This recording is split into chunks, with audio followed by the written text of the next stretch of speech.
ગઈકાલે Bharat T20 world cup જીત્યું. દક્ષિણ આફ્રિકાને હરાવી ભારત વિશ્વ ચેમ્પિયન બન્યું હતું. સુરતમાં ઉત્સાહની લહેર જોવા મળી હતી. ભાગડ ખાતે મોટી સંખ્યામાં લોકોએ જીતની ઉજવણી કરી હતી. સુરતમાં T20 વર્લ્ડ કપમાં ભારતની ભવ્ય જીતનો જશ્ન મનાવવામાં આવ્યો હતો. સાઉથ આફ્રિકાને હરાવી ભારત વર્લ્ડ ચેમ્પિયન બન્યું હતું, જેને લઈને સુરતીઓ રસ્તા ઉપર ઉતરી આવ્યા હતા. સુરતમાં T20 વર્લ્ડ કપમાં ભારતની ભવ્ય જીતનો જશ્ન મનાવવામાં આવ્યો હતો. સાઉથ આફ્રિકાને હરાવી ભારત વર્લ્ડ ચેમ્પિયન બન્યું છે, જેને લઈને સુરતીઓ રસ્તા પર ઉતરી આવ્યા હતા. સુરતના ભાગડ રસ્તા પર ભારતની જીતનો જશ્ન મનાવવામાં આવ્યો હતો.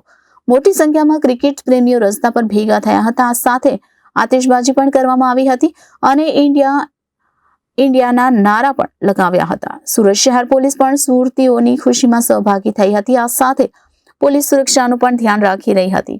મોટી સંખ્યામાં પોલીસનો કાફલો ભાગડ રસ્તા પર ગોઠવી દેવામાં આવ્યો હતો. સુરતના ભટાર, વેસુ, પાલ સહિત અનેક વિસ્તારોમાં મોટી સંખ્યામાં લોકો એકઠા થયા હતા અને ભારતની જીતની લોકોએ ભવ્ય ઉજવણી કરી હતી. સુરતીઓએ રસ્તા વચ્ચે નાચી કૂદીને ભવ્ય ઉજવણી કરી હતી, તો બીજી તરફ શહેરના અનેક વિસ્તારોમાં ભારતની જીતને લઈને લોકોએ ફટાકડા ફોડીને ભવ્ય ઉજવણી કરતા જોવા મળ્યા હતા. Reporter Hitesh Prajapati, Janadesh news, Surat.